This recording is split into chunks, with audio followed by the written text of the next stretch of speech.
Hi guys, welcome back to the real cricket friend YouTube channel. So இன்னைக்கு ஒரு வீடியோவில் நம்ம எதை பற்றி பார்க்க போகிறோம் அப்படின்னா India vs New Zealand first ODI preview தான் பார்க்க போகிறோம். ஸோ வாங்க வீடியோக்குள்ளே போகலாம். So to start off video, இந்த மேட்ச் எந்த கிரவுண்டில் நடக்குது அப்படின்னு பார்த்தோம்னா Baroda cricket association in Gujarat. இது வந்து ஒரு நியூவாக கன்ஸ்ட்ரக்ட் பண்ண ஒரு கிரவுண்டு கைஸ். ஸோ அதனால இந்த கிரவுண்டில் பெருசாக எந்த இன்டர்நேஷ்னல் மேட்சஸ்மே முன்னாடி நடக்கலை. ஸோ இப்போ வரப்போகிற இந்த first ODI between India and New Zealand தான் இங்கே நடக்க போகிற முதல் இன்டர்நேஷ்னல் மேட்சாக இருக்கும். அதனால ஸ்டட்டிஸ்டிக்கல் டேட்டா இங்கே பெருசாக இல்லை. பட் ரீசெண்டாக இந்த கிரவுண்டை வந்து ரஞ்சி ட்ராஃபி மேட்சஸ் அந்த மாதிரி டொமஸ்டிக் டோர்னமெண்ட்ஸ்க்கு யூஸ் பண்ணியிருக்காங்க. அப்படி யூஸ் பண்ணதை வச்சு ஒரு டேட்டாவை கலெக்ட் பண்ணி பார்க்கும்போது இந்த கிரவுண்டோட பிச் எப்படி பிஹேவ் பண்ணோம் அப்படின்னா இந்தியன் கேப்டன் சுப்மன் கில்க்கு ரொம்ப பிடிச்ச மாதிரியான ஒரு ஃப்ளாட் ட்ராக் விக்கெட்டாக தான் இங்கே இருக்கும். ஒரு even cross, true and even bounce இங்கே எதிர்பார்க்கலாம். மோர் ஓவர் ஒரு பேட்டிங் ஃப்ரெண்ட்லி விக்கெட் அப்படின்றனால ஒரு ஹை ஸ்கோரிங் த்ரில்லரை நம்ம எக்ஸ்பெக்ட் பண்ணலாம்.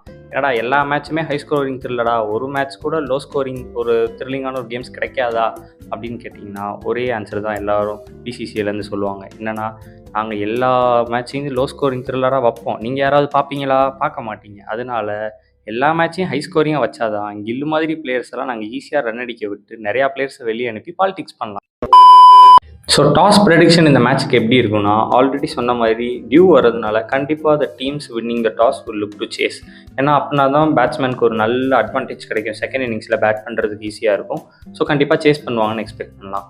அடுத்து ஆவரேஜ் வின்னிங் ஸ்கோர் இந்த கிரவுண்டில் எவ்வளோனா 280. ஃபார் எக்ஸாம்பிள் இப்போ இந்தியா ஃபஸ்ட் இன்னிங்ஸில் பேட் பண்ணுறாங்கன்னு வச்சுப்போம். அப்படின்னா they have to look to score ஒரு 300 ரன்ஸ். ஏன்னா எப்பயுமே ஆவரேஜ் வின்னிங் ஸ்கோரோட ஒரு எக்ஸ்ட்ரா 10 to 15 ரன்ஸ் அடிக்கிறது ஒரு நல்ல ஒரு அட்வான்டேஜாக இருக்கும். ஏன்னா டியூ வேறு வரும் செகண்ட் இன்னிங்ஸ்லன்றப்போ ஒரு 300 ஃபஸ்ட் இன்னிங்ஸில் இந்தியா அடித்தாங்கன்னா இந்தியா வின்னுப்பா அப்படின்ற மாதிரி நம்ம முடிவு பண்ணிக்கலாம். இல்லை சேஸ் பண்ணுறாங்கன்னா அதே மாதிரி ஒரு 280 290க்குள்ளே நியூசிலாண்டை ஃபஸ்ட் இன்னிங்ஸில் ரெஸ்ட்ரிக்ட் பண்ணியிருந்தால் கண்டிப்பாக they can also easily win this game. Next இந்தியாவோட ப்ராபபிள் பிளேயிங் 11 எப்படி இருக்கும் அப்படின்னு பார்த்தீங்கன்னா Rohit Sharma is going to open with Shubman Gill. Rohit Sharma செம்ம ஃபார்மில் இருக்கார். லாஸ்ட்டாக நடந்த விஜய் ஹசாரே ட்ராஃபியில் கூட ஒரு செஞ்சுரி அடிச்சிருக்காரு. So is looking in great form. Shubman Gill எப்பயும் போல் எந்த ரன்னுமே அடிக்க மாட்டார், ஆனால் கேப்டனாக உள்ளே வந்துடுவார். விஜய் ஹசாரே ட்ராஃபியில் வேறு 12 பாலுக்கு 11 ரன் தான் அடித்தார் போல். ஸ்கோர் கார்டில் தான் நான் பார்த்தேன். So Shubman Gill is going to open with Rohit Sharma. 3, 4, 5 middle order எப்படி இருக்கும் அப்படின்னா 3 வந்து கிங் கோலி. அவரும் விஜய் ஹசாரே ட்ராஃபியில் ஒரு செஞ்சுரி, இன்னொரு 50 அடிச்சிருக்காரு. லாஸ்ட் 6 மேட்சஸில் ஒரு லிஸ்டே மேட்ச்சில் கூட அவர் 50க்கு கீழே அவுட்டே ஆகலை. ஸோ அது ஒரு கிரேட், ஒரு சூப்பரான ஒரு விஷயமா இருக்க போகுது. நம்பர் 4 போன மேட்ச் நல்லா ரன் அடிச்சிட்டு இருந்தார் ருத்ராஜ். அவரை தூக்கி எங்கே போட்டாங்கன்னே தெரியாது, ஸ்குவாட் அவுட்டே வெளியே அனுப்பிட்டு they are going to bring back Shreyas Iyer. Shreyas Iyer உள்ள வரது உண்மையிலே நல்ல விஷயம் தான். Is very good middle order player. But Ruturaj வந்து இப்போ நேற்று மேட்ச்சில் கூட விஜய் ஹசாரே ட்ராஃபியில் நம்பர் 5 வந்து ஒரு செஞ்சுரி அடிச்சிருக்காரு. இதனால் என்ன பயன்? எந்த பயனும் கிடையாது. நம்பர் 4 Shreyas Iyer அவர் ஒரு இன்ஜுரியிலேருந்து வராரு. ஸோ லெட்ஸ் சி அவர் எப்படி பண்ணுறாரு அப்படின்னு பார்க்கலாம். நம்பர் 5 தான் ஒரு பிக் டிசிஷன். என்னென்னா KL ராகுல நம்பர் 5 ஆட வைக்க போகிறாங்களா, இல்லை லாஸ்ட் சீரீஸ்க்கு முந்தின சீரீஸ் வரைக்கும் விளாண்டுட்டு நம்பர் 5 வந்து அக்சல் விளாண்டுட்டு இருந்தார். ஸோ அப்போ ஒரு லெஃப்ட் ஹேண்டர் தான் அவங்க ப்ரிஃபர் பண்ணுறாங்கன்னு தெரிஞ்சிச்சு. லாஸ்ட் சீரீஸ்லேயுமே KL ராகுல் வந்து நம்பர் 6 தான் வந்தார். சில மேட்சஸ் வந்து வாஷிங்டன் சுந்தர் நம்பர் 5 இறக்குனாங்க.